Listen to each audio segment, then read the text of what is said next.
New Thought Media Network. We are a global broadcast network of positive music, media, and entertainment, inspiring humanity's evolution along the journey of enlightenment and creating a world of love, peace, empowerment, and prosperity for all. New Thought Media Network. Positively inspiring.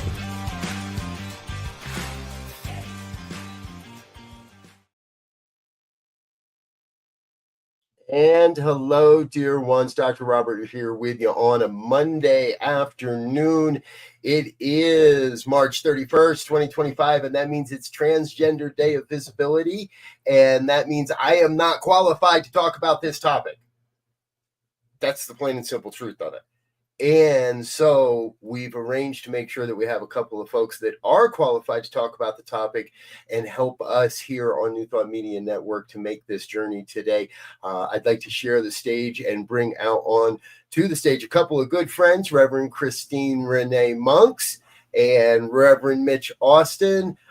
They're here to guide you today on this conversation that we're calling Gender Journey. So I'm gonna do the work of producing all of this.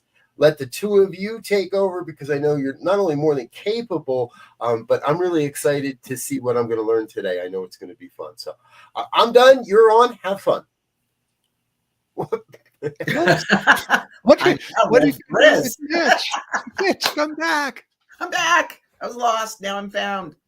In more than one way. We're going to talk about it today, right? Yeah. Isn't that interesting? I am so excited that we're doing this together.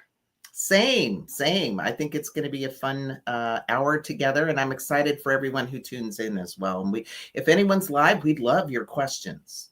This is a good place to prompt us because we don't always remember what people's questions are. So if you can help us out, that'd be great. Yeah, and that would let us know that people are watching us and enjoying it and engaging with it too. So, may I take a minute and introduce you to people who don't know who you are? Absolutely. Thank you. All right.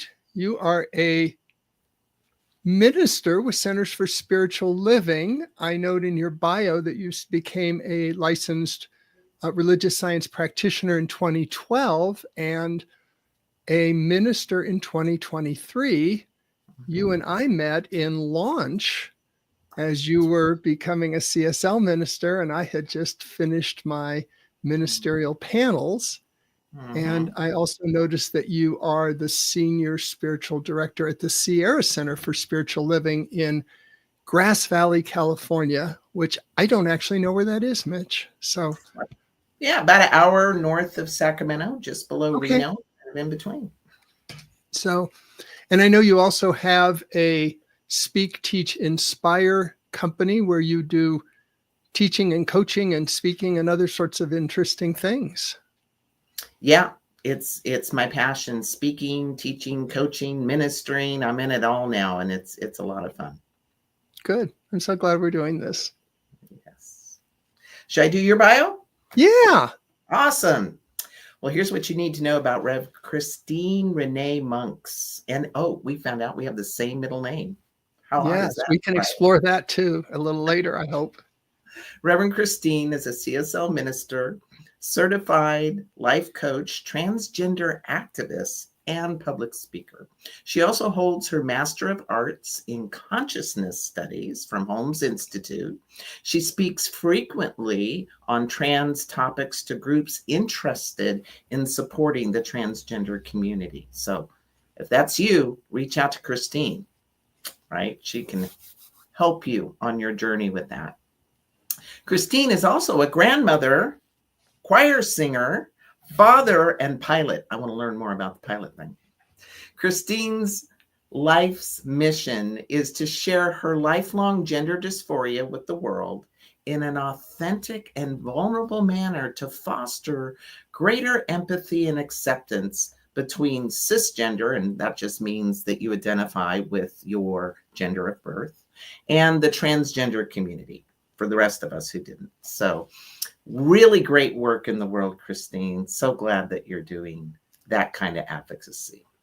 Yeah, thanks. And I suppose it's appropriate that we're getting together on Transgender Day of Visibility, Yes. because one of the things behind this is one of the two celebrations of transgender folks that are commonly recognized is Transgender Day of Remembrance, which occurs in November around your birthday, as I recall.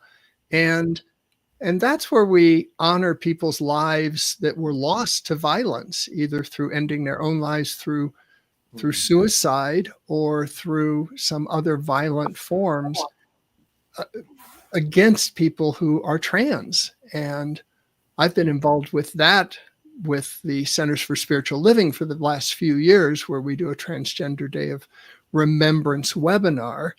But this is a lot more fun reason to get together, which is Transgender Day of Visibility, which the history of it is to celebrate transgender people and their contributions to the world, and just acknowledge those of us who choose to be visibly trans and out about it, that in its own way is a courageous journey. It is. And it's a personal decision. And I'm not sure what prompted you to be visible with your journey, but I can share why I am. And not everyone who transitions their gender discloses that they're transgender or whatever term they identify with. My journey, when it began over 10 years ago, I went to a transgender advocacy conference, and I was sitting in the question that when I fully transition, will I speak about it? Will I let people know? Those types of things. And at the end of the conference, they did a remembrance, kind of like the Transgender Day of Remembrance, which is always seems to follow my birthday, irony. And they were showing in memorandum the stories, the people who had been murdered or severely beaten to the point of incapacity. And I was just horrified. I was horrified. I was just drowning in tears by the end of it. And in my spirit, I said, I can't not be seen. That the work is to be seen, to build bridges, and to help heal the fear that's behind all that violence. So that day, I made a commitment to sharing it where it makes sense. And for me, I do micro advocacy, which is things like this, or one-on-ones, or smaller groups, those types of things. And I don't judge anyone in the least who decides to not disclose. It's a very personal decision in my world. How about you, Christine? Yeah, I love that. I think one of my goals when I first transitioned was to just become a woman and just be done with this. I often grapple with, am I always a transgender woman? Do I need this adjective to further define me? And I don't really like the word passing, as far as can you pass, because it implies I'm trying to be something I'm not. And there's no question in my mind that I'm a woman. Mm-hmm. My decision to be public about it is if I adopt the idea that when I was presenting as male, since I was assigned male at birth, that was not really being authentic. If I transition and present as female, but then I deny that entire part of my life, or I rewrite my life story to change my pronouns from his when I was a little boy to say when I was a little girl, then it just feels like I've gone from one level of inauthenticity to another. Mm-hmm. And I can't be a light or a service to people who are still deciding whether to transition or whether to come out or where they are with this. And at some point, I feel so much appreciation and homage for people who have preceded us in this journey, that for me to just blend in and never acknowledge that I'm on that same path just wasn't for me. But there are days where it's easier to be out than it is on other days. But I generally think it's an important thing to do and share that. Mm-hmm. And I think you said something when we were talking earlier about it's more of a fun fact for you. True. And I appreciate that so much, because My fear is when I lead with the fact that I'm a transgender woman, then that's the box everyone sees me in. And I am so much more than that. And so it's an aspect of me. It might be an unusual one. It might be an interesting one, but it is certainly not entirely who I am or who I wish to be known as in the world. No, and I love the term, the box they put you in. And we don't know what their box looks like or how accurate it is, you know. I whenever I'm in a new environment, I allow people to get to know Mitch.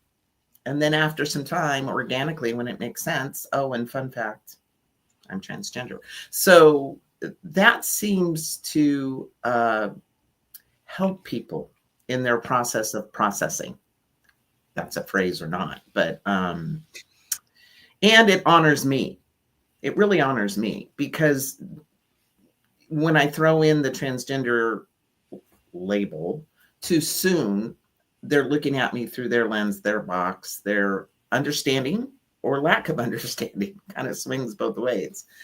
And that creates an unnecessary barrier sometimes. Just know my humanity, know my heart, know my, you know, bumps and wrinkles and the whole thing that is our journey in this life as human beings. And so that's always helpful to me, but everyone does it differently, and they do it according to their value system and what makes sense for their life, you know, and I respect that. Yeah, I think we need to hold space for people to do what serves them in the world. And sometimes being out and visible is a safety issue for folks in our community.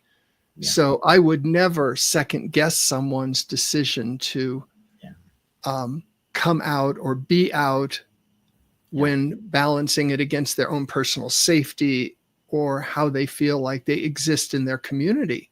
Because there are certainly places in the world where it is a lot more dangerous to be out as transgender than it is in the United States. And some of the states are friendlier and safer for folks to be out in the United States than others. Yeah, I live in a purple county, and I just moved here. And now I'm kind of a high profile community member. I belong to an interfaith group of ministers. I'm, you know, joining in on the LGBTQ plus community here, and I'm on video, you know, every Sunday, and recently disclosed my transgender status in a service that anyone can see. You know, and there's a little part of me that goes, well, you know, God's my source and protection, and, you know, to get to work on that, right? Get to step into the consciousness of knowing a high truth. So that's been fun. Yeah, sometimes after I speak, I have what I call a vulnerability hangover, because I think, oh my gosh, what did you just share with the world? And then it's like, it's okay. You know, it's okay. Things are working out for you. Things are working out for me always. And I just have to sit with that. Yeah. Yeah. So one thing people like to know sometimes is, when did you first know, or when did you first feel that you were not at one with your sex assigned at birth, which is basically what trans means, right? On the other side of. So the other side of that we both identify as is our sex assigned at birth was not aligned with who we came to know ourselves to be. Absolutely. I'm going to share my story because I think we learn through stories, but know that you've just heard one person's transgender story. And I think the curiosity comes from, it seems to be more legitimacy if you knew early. Some people don't. And they're just as legitimately, you know, in the question and the dysphoria and the disconnect between their bodies and their known gender. So I don't want to appear so right, because at 4 years old, I was questioning. Right. But if it had been 24 or 54, the same would have been true, just as legitimate. But at 4 years old, I remember asking my mom, why wasn't I born a boy? Like, everything I wanted to do was the boy thing: slide in the mud, play with the frogs, climb trees, things that were stereotypically boy. And I was denied them all. I remember I was swimming in the pool our swimming pool in Texas with my shirt off because parents weren't home and they'd never let me take it off. So there I am, just free, no shirt, swimming with my shorts just everywhere. And then they came home and they caught me, and man, I was just given all kinds of, you're in trouble and don't you ever do that. And I'm like, why? I look just like them. And like, yeah, it was just this crisis of consciousness. And so I learned that having that question and not stepping in line with my gender assignment as a girl at that time, you didn't get any good reinforcement around that at all. And it was confusing to my parents. It wasn't even a subject, that there wasn't any language around it back in the, early 70s. And so I just, what we do is we stuff it down into a place and try to keep going with our lives. At least I did. I'm not sure if that's true for you. How about you, Christine? When were you having the discontent or the disconnect? Yeah, thanks. I also knew at a really early age. I think the story that is told in my family, and I heard this from my brother, my mother never told it to me, is that when I was 3 years old, I told her God made a mistake, that I'm supposed to be a girl. And that feels energetically congruent to me. I remember being aware of boys and girls and the differences at that time, and just thinking, well, this isn't right. This is not who I am or supposed to be. I'm quite literal in my thinking. So it was clear to me that I didn't know any other boys who had penises, or girls that had penises. So I was not thinking that I was a girl, because that was quite the defining thing about it. But yeah, it was very early for me. And yet I'm a few years older than you. So this would have happened in the late 50s for me. And my dad was a Marine who fought in the Second World War.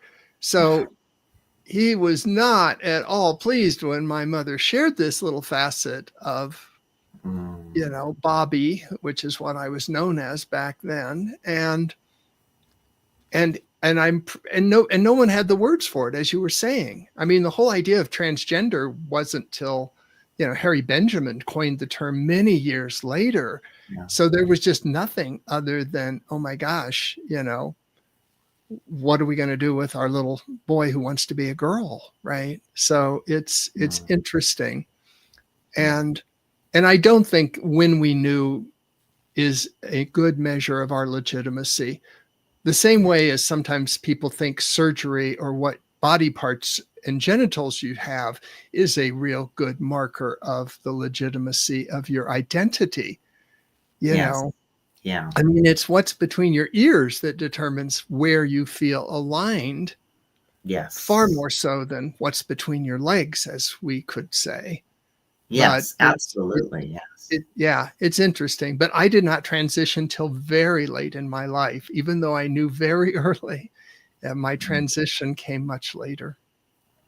Yeah, I love that you bring up the what people call passing, although it's a terrible word because it sounds like you're getting a grade of some sort on how well you fit people's expectation of the gender that you're claiming, and knowing to be you. And oftentimes I get a lot of positive feedback.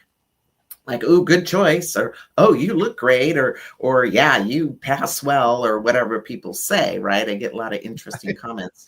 And oftentimes what I'll say is, yeah, I feel very happy now with how things turned out. I said, but there's some people who may not look quite the part you expect and are just as legitimate and just as valid and just as deserving of our kindness, our love, our affirmation, and our praise. So I find myself in interesting positions, educating gently, that if they do come across somebody who's transgender, and when I was transitioning, there's that ugly duckling phase. Nobody knows what's going on.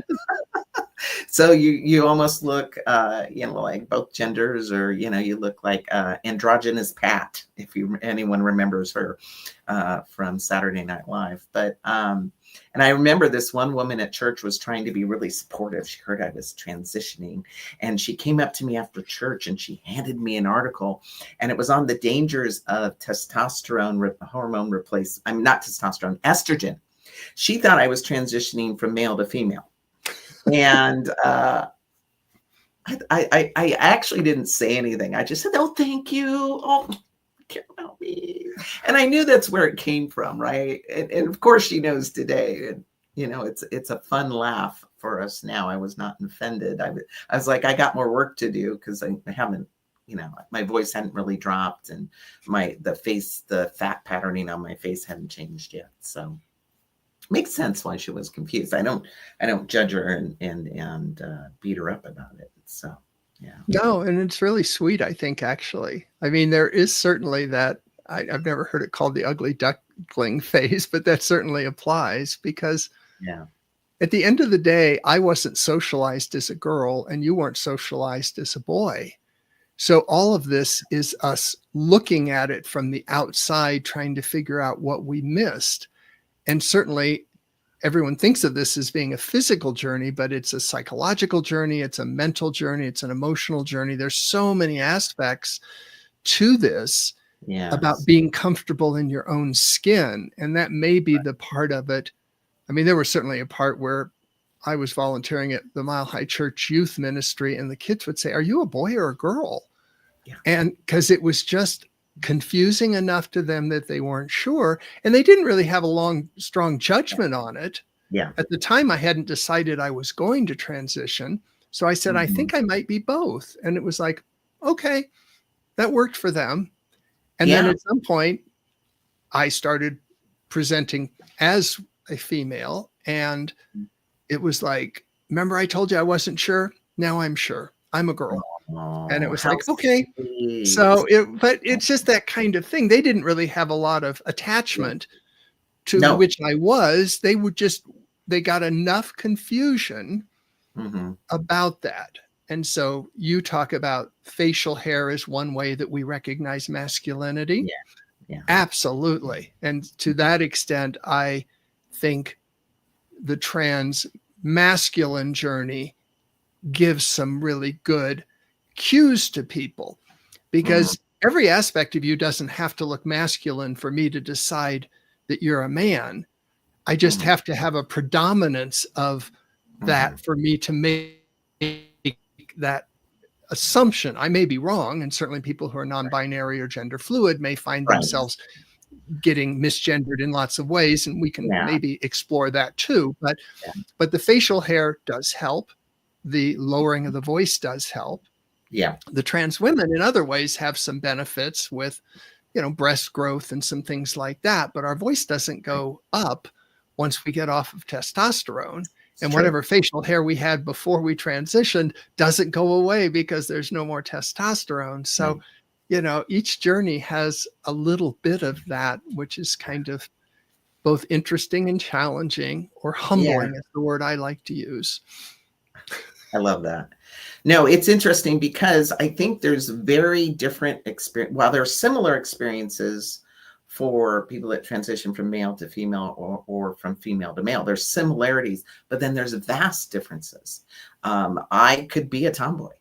My family had a hard time putting me in the girl box. Like, I think they just gave up. My mom gave up. I remember I was second grade. I went to her and I go, "Do I have to wear dresses?" And she said, "Well, no." And I think she regretted that because she never saw a dress on me. Like, it was just jeans and t-shirts and hats. And, she should have known. She had to wear gloves to go through my pockets because there might be bait or fish hooks or, things in there. Like, there was not really anything in my expression of my youth that screamed girl ever.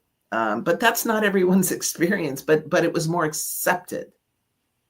It was more accepted to play in the masculine realm as a child and fish and climb trees and play sports and all those things. I had a much wider bandwidth and a mother who was also science of mind, and she Mm. respected the spirit, how it needed to be cared for, and that was her priority, even though she wore, Liz Claiborne and was from France and was very girl, very woman, very like on that spectrum. And she got me. And I always said it was God's little joke to both of us, but we loved each other dearly. We loved each other dearly. So how was that for you in your childhood experience? I mean, a Marine father, my goodness, Yeah. Christine.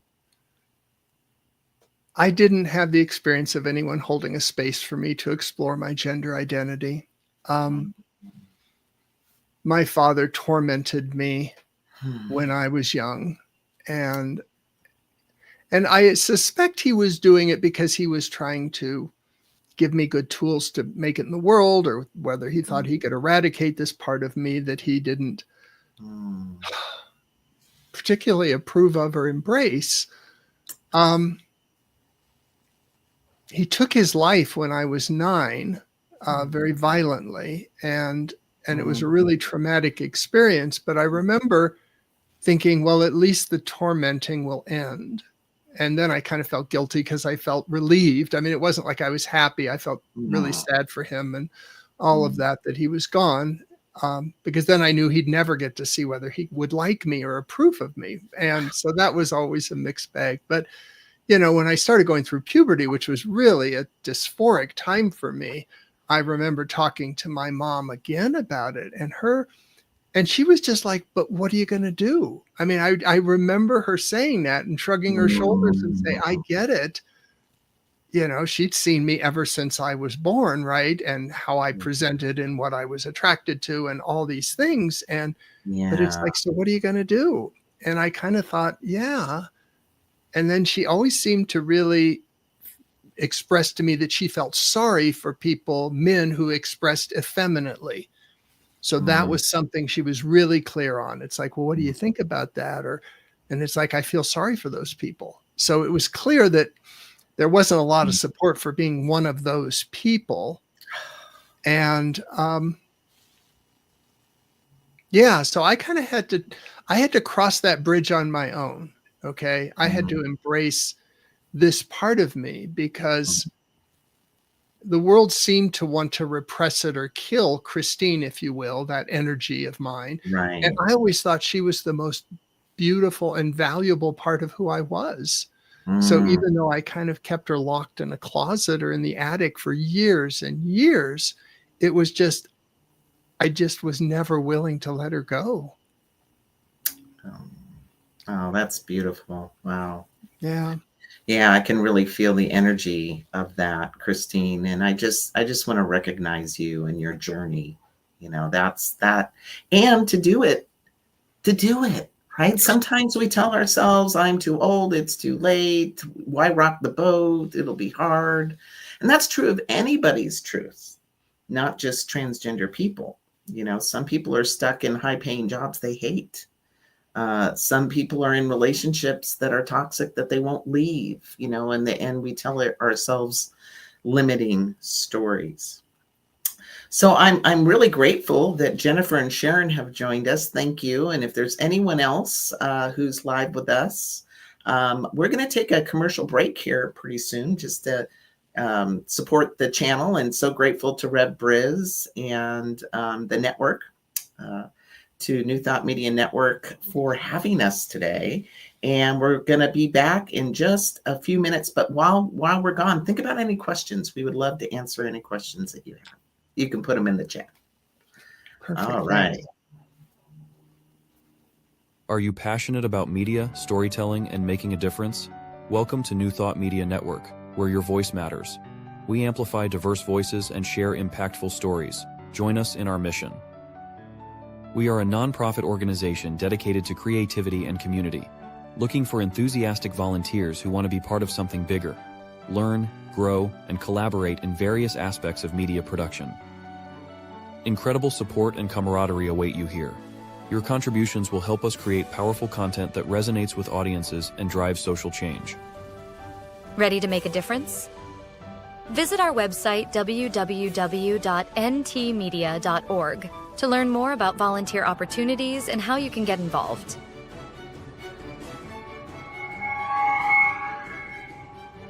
Find our volunteer inquiry under the Engage tab on our website, or visit www.ntmedia.org/volunteer.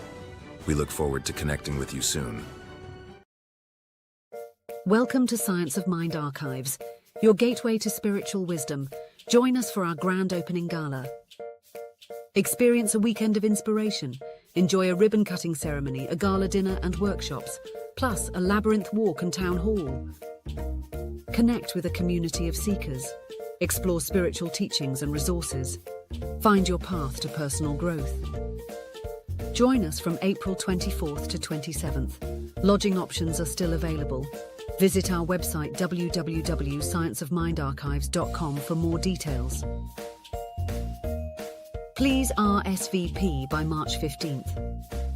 Featuring Reverend Jesse Jennings, musical inspirations with Karen Drucker, and the spirit of Ernest Holmes. Come celebrate our new home at Unity Village, Lee's Summit, Missouri, and please visit www.scienceofmindarchives.com. Hello, everyone. Just real quick, I want to say Christina and I are going to be at Unity We Village. are. If you're there, come say hi. And it's not too late to RSVP, even though the promo said the 15th. I know they extended it to March 31st. So how fun would that be to see you there? Absolutely. And So I'm we're appreciating the good comments we're getting too. I know. Deanne just joined us. So welcome, Deanne. Glad you're here. Yeah, she and I are friends, and she is a Wow. practitioner at Mile High and does lots of great work in the world too. So, Oh, Rick, thank you for jumping on, Rick. Really appreciate that you're with us today and supporting the show. And Sharon, yes, thank you so much. Micro advocacy. I don't know if anyone coined it. I think I coined it, but who knows? Somebody said it, I'm sure. yeah, that's like if you want to be an itty bitty baby advocate. No, it's like you do advocacy with lots of little tiny steps that make a huge difference in the world. How's that? I love that definition. I'm going to write that down.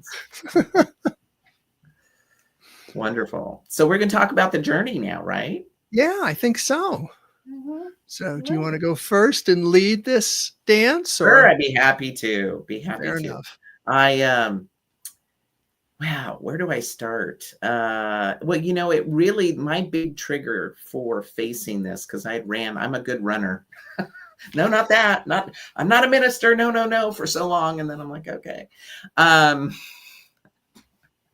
It started with a broken heart and a Dear John letter. I had fallen in love with a woman in Canada and went all the way into the middle of Canada to spend time with her.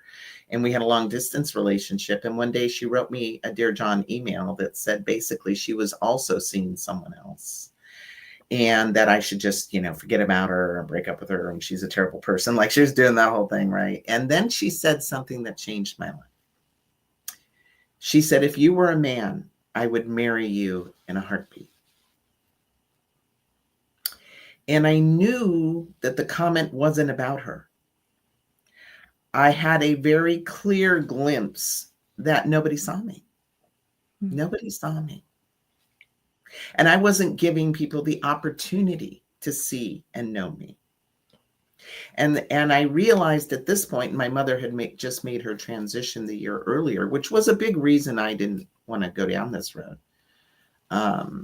Not because she would have rejected it, but she was so sick that I didn't want to add another layer of worry or complication. And I thought, I need to figure this out because I'm not living a life where anyone can see me. My speaking career wasn't getting off the ground because I couldn't have people see me as Michelle up on the stage. I couldn't get authentic love, romantic connections because nobody saw me. And I said, I can't live this way. I don't want to live this way. And I went on a journey to figure it out. And my first transgender support meeting was with a group of male to female transitioning people. And I was the only male to female in the group. And they were just so nurturing, so loving, so supportive. And I began the journey. And not only the journey of transitioning who I knew myself to be, and having that moment of clarity, but also learning. I didn't know about transgender issues or challenges or what cisgender meant or some of the terms. And I was really unelegant. I was very not aware.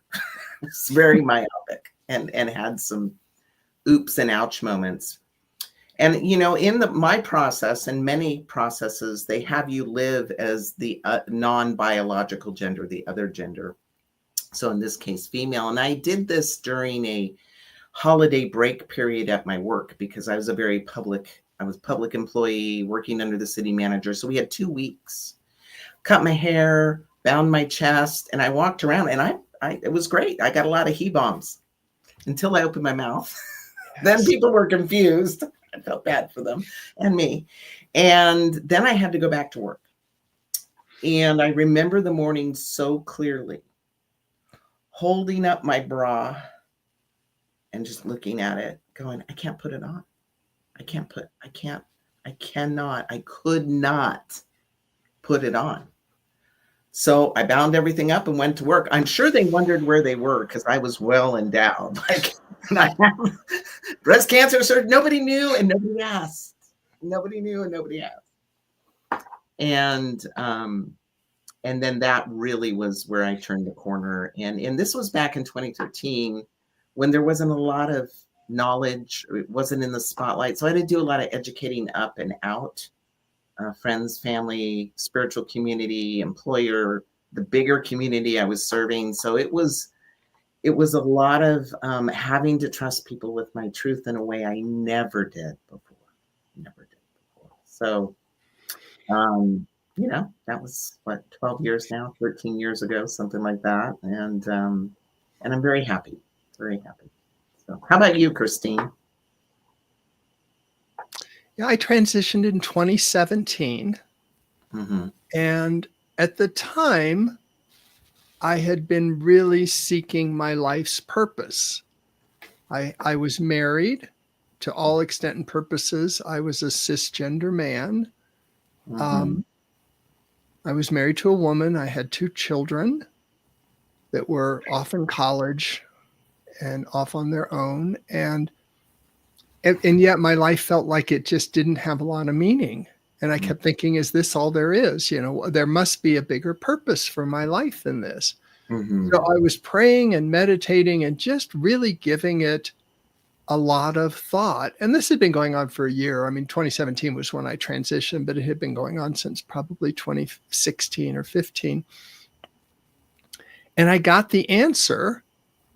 And it was more like a knowing. It wasn't like a voice talked to me and the clouds didn't separate and Charlton Heston didn't tell me what this was, right? None of it was that. It was just more of a knowing. Yeah. And it was just be yourself.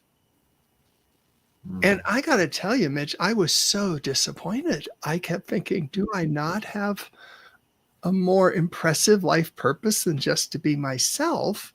You know, it was like, seriously, this is like the intelligence behind the universe, and this is all you got. And then I started laughing at myself because it's like, well, holy cow, girl, you have never had the choice to you know, and I didn't refer to myself as a girl back then, but it was like, holy cow, you don't have the courage to be yourself. You haven't had the courage to be yourself since you were 3. And then it was like, wow, okay. And the Christine voice had been getting louder for me, and there was part of her that didn't want to be locked away anymore.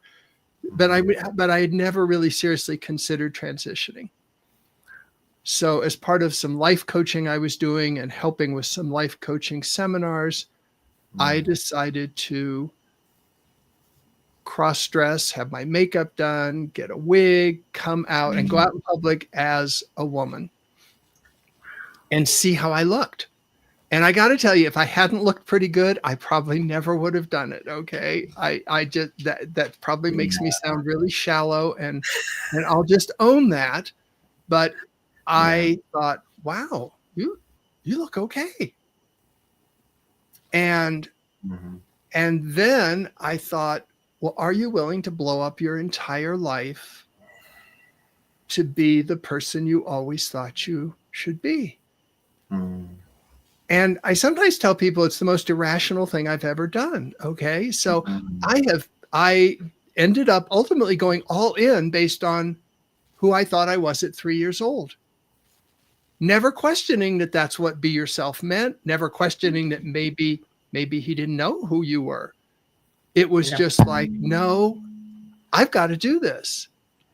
And I love that you said that you wanted to be seen. You weren't seen. I had three goals. Mm-hmm. I wanted to be seen, which made sense. I wasn't seen because I was hiding, right? I was hiding who I was. I wanted to find my voice, which turned out to be my singing voice, although I never thought I was going to find my singing voice because I kind of gave that up in high school.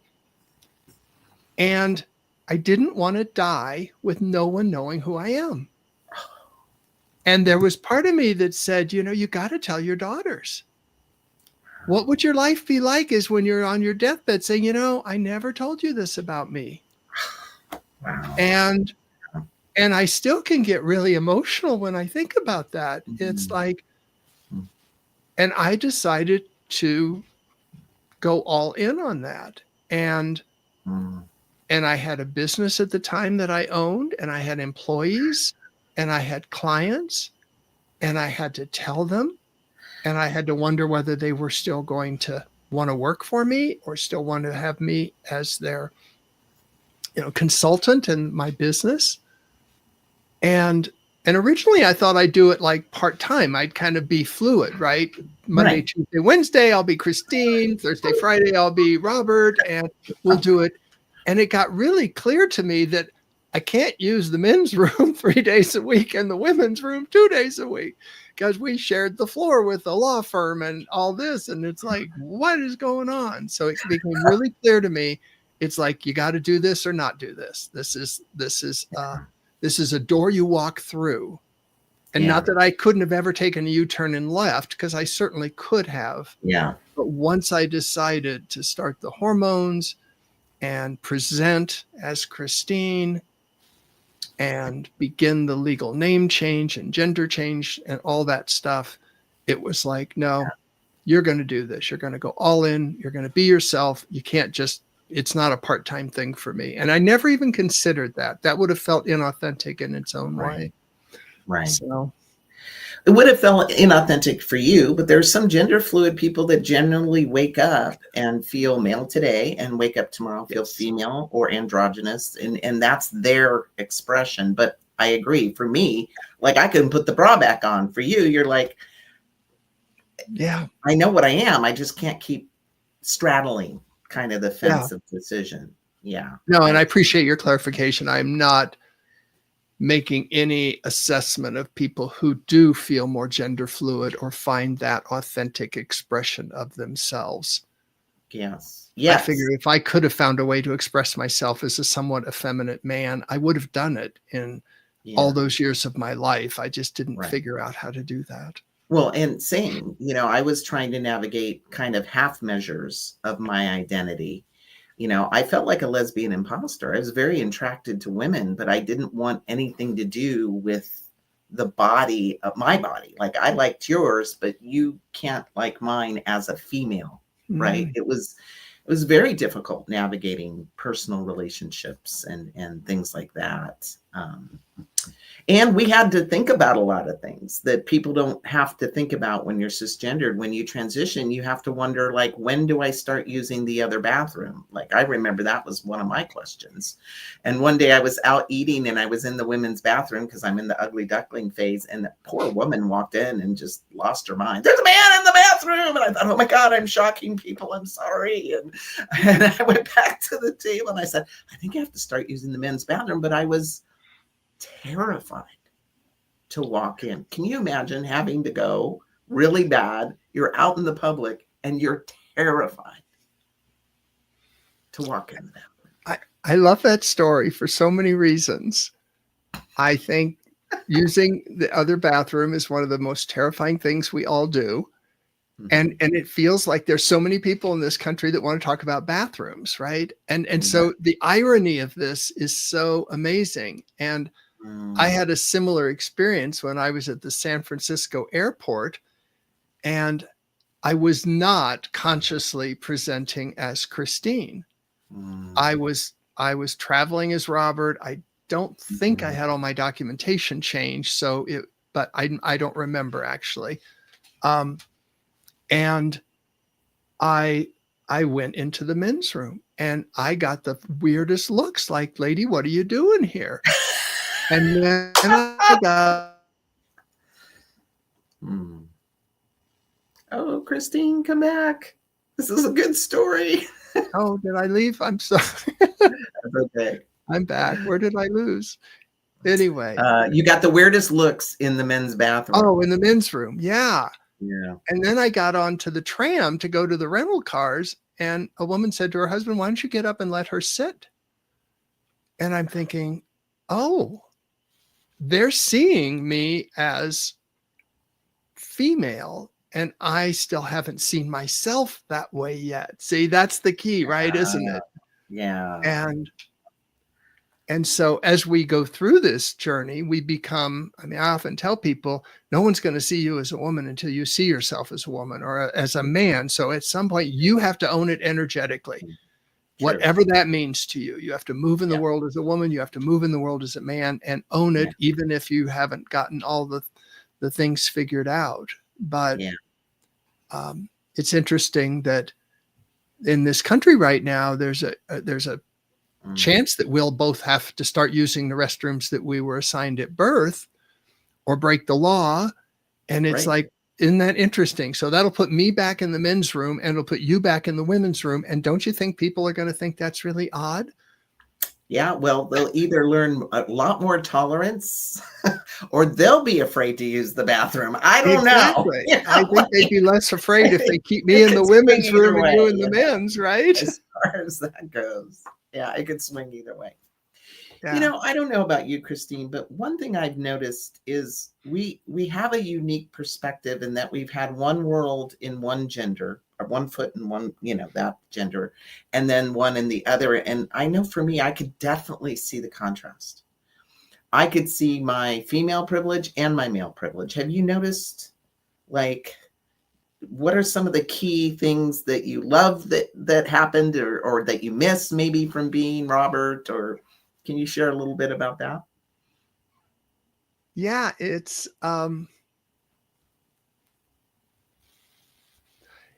I definitely notice that I've lost that male privilege in the world.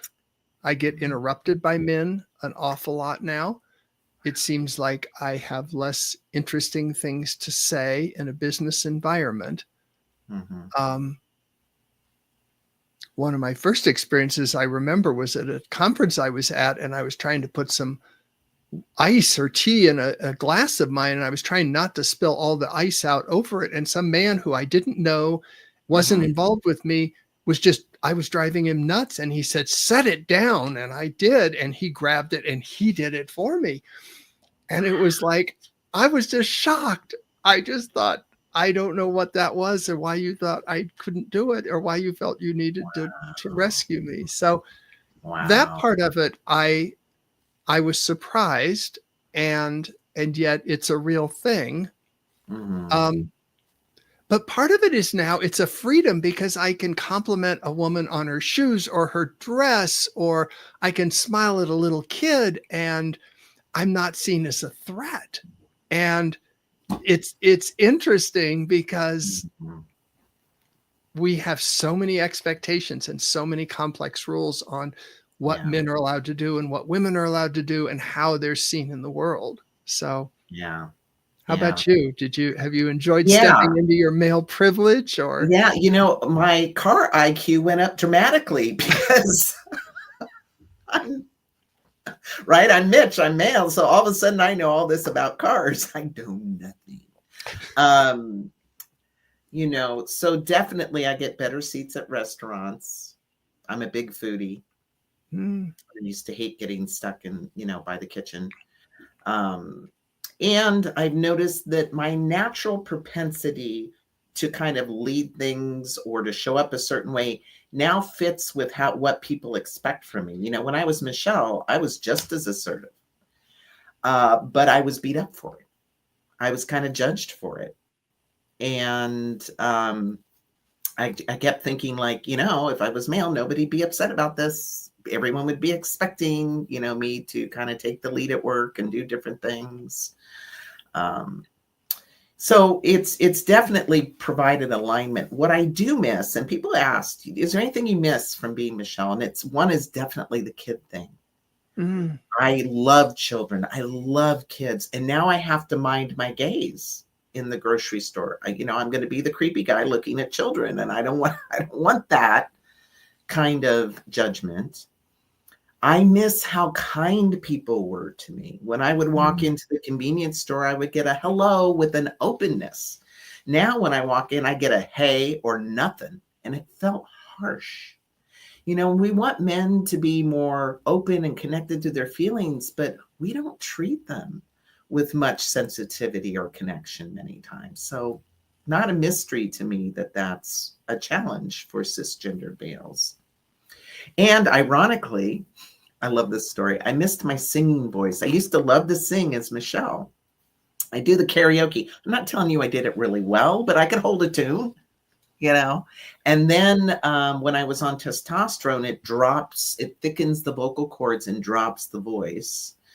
And I couldn't find a note in a paper bag. I was screeching like an owl. It was awful. Like, I just thought, well, this won't be a part of my life anymore. And I love sharing this little story because I think sometimes when we go through certain changes in life and we feel that we have to let go of things we've done versus find a new way to do them. And at that time, I was dating a woman who had been a professional singer, and she kept encouraging me to work with my voice, retrain my vocal cords, find my key. And I think within 6 months I had, and now I karaoke all the time. I'm a big 3 doors down. So in Unity Village, you and I need to get good. together All right. and That's good. just sing. But you know, there's a definite contrast of how the world shows up for me as Mitch versus how it did as for Michelle. Absolutely. I love that the singing thing is another intersection about our stories, because I always had a great voice in high school and did love to sing and do all that. And then when I transitioned, I didn't want to sing tenor. I didn't want to sing in the male section, but I hadn't really worked on my voice sufficiently to be able to sing alto. And so it took me a while to get back to where I could find those higher registers in my voice and where I place my voice in my singing. But when you were talking about not being able to find a note in a paper bag, I think every boy goes through that in puberty, where you just can't believe what's going on with your voice and you don't know what's going on at all with it. So it's kind of interesting. So yeah, it definitely I think we ought to share how we both came to have the same name and how it was meaningful. You shared that you were Michelle before, and I've kind of shared that I was Robert before. I said I was Bobby when I was a kid, but tell me about your name journey, and then I'll tell you about mine. And I think people will find it interesting, or at least even if they don't, I find it interesting. Yeah. So, well, and I'll keep it a little bit brief because I do want to get to Dora's question in the chat, but I will say that I was writing Mitch. My name is Mitch before I was even on the journey. Like, I'd always known. And then when I went through my transition, I thought, well, maybe I'm not Mitch. So I go A, Adam, B, Bob, C, Chris. I went through the whole alphabet, which was funny. And at the end of the day, I know I'm just Mitch. I'm not Mitchell, by the way. I'm going to get a t-shirt. Good to know. But then my middle name, I wanted to pay homage to my mother. She had wanted to name my brother, who was Ron, wanted to name him Renee, really. That name really held a lot of weight. So I thought I will honor her by making that my middle name. So that's how I love that. Yeah. How about you, Christine? So I was born Robert Christopher Monks, named after my 2 grandfathers. And And I always went by Robert or Bob or Bobby, depending on where I was in my life. But when I decided to transition, Christine Jorgensen was the first woman I had ever heard of who had a sex change operation in 1952.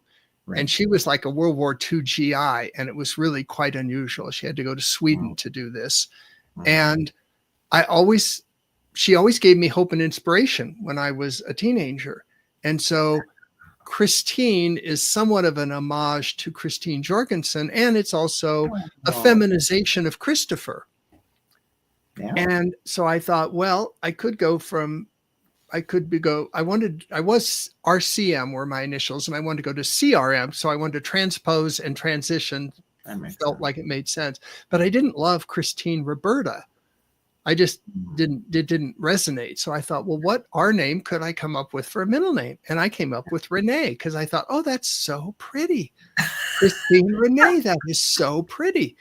And then I realized I have no idea how to spell Renee. Does it have 2 E's? Does it have 3 E's? Is there an accent? If so, which character do you accent? So I went to Wikipedia and I looked it up. Yeah. And Mitch, I know I shared this with you when we found out we shared the same name. Renee means reborn or rebirth. And I thought, had no idea until you told me that. That was amazing. I know. Is that perfect? This is Christine Reborn and Mitch Reborn. And I love that this is an homage to your grandmother. And I love how we got there through different paths for some other things. So anyway. No, I feel like you're my soul sibling. I mentioned that earlier, that there's no accidents, right? Divine design. Yeah. There's not. So we have about 3 minutes, and I do want to get to Dora's question. Yeah, let's ask Dora's question. About the current situation we find ourselves in today, and are we optimistic about the future here in the U.S.? How do you feel, Christine? I am optimistic. I think something more wants to come of this. I think this is an invitation to really step into this thing that everybody's been dancing around gender and sex and the straitjacket of gender that people are often put in. And so I share some of the fear that Dora mentions. I'm not sure what's going to happen in 2 years when I have to renew my passport and some of the other things that are going on. But right now, all my documentation is female, and I intend to do everything I can to keep it that way. But I think this conversation, we need to have it and figure it out. So that's what I'm hoping for. How about you? Do you see it similarly or differently? I see it as a hopeful sign, because what I've noticed, every marginalized group has had to go through a rite of passage in our society, sadly a painful one. Whether you go all the way back to the times of immigration, the Irish, the Italians, the Jews, right? We'll just keep going, right? I could keep tapping a finger. And, you know, I transitioned in at a time when it wasn't even really discussed. There were no words, there were no resources. It was a benefit, but it was also a drawback, because I had to really explain what it was versus people kind of knowing. So it seems like there's this ebb and flow to consciousness that happens when we're leveling up. And I believe we're in the ebb now. We're in the, what is this? I can't understand it. How do we process bathrooms? You know, I was just in Kansas City a month ago, and they have these beautiful bathrooms, each individually stalled with shared sinks that were every gender, like didn't matter. And it was safe, and it was open, and it was beautiful, and it smelled good, which I was really happy about. So I think we're finding our way, and it's a dangerous time for us at the same time, but it has been the same pattern unfolding to get to higher ground that lesbians have gone through, gays have went through. You know, it's I wish there was a better process, but it does give me hope, and I hope that we all hang on to that. Yeah, no, I do too. And it's messy, right? All of these things. Yeah. I mean, I love the Maya Angelou quote about, you know, everyone loves the butterfly, but nobody appreciates how much the caterpillar has to go through to become the butterfly. And True. I think this is a process that people will open their hearts to, because there are people like you and me willing to tell our story in a way that isn't in their face. I mean, this whole idea, I never wanted to become a cause or anything by doing this. I just wanted to be myself. And I sense that that's part of your piece of the story too. Absolutely, it is. It is. And I so appreciate all the nice comments in our chat. Thank Linda you Rapon, all thank for you for saying coming. nice things to us. I appreciate Yes, the and authenticity and candor. I will say anyone is welcome to reach out to me or Christine. We're both very open in supporting people in their process. I think there's going to be some links dropped. There's Reverend Christine's contact info. You can reach me at speakteachinspire.com or over at sierracenter.org, and those will be coming up. And honestly, I'm happy to speak to anybody. I mean, I see this as part of my social service in the world. How about you, Christine? absolutely. Absolutely. I am available to talk to people. So I feel we've gone over our time, Mitch, and we could do this for a long time, but isn't this fun? It's great. Maybe we'll do it again. Maybe we will. Maybe if we're really good, Robert will invite us back to share some more things on New Thank Thought you, Rev Media. Robert. Thank you, everyone. Thank you, everybody. Be well.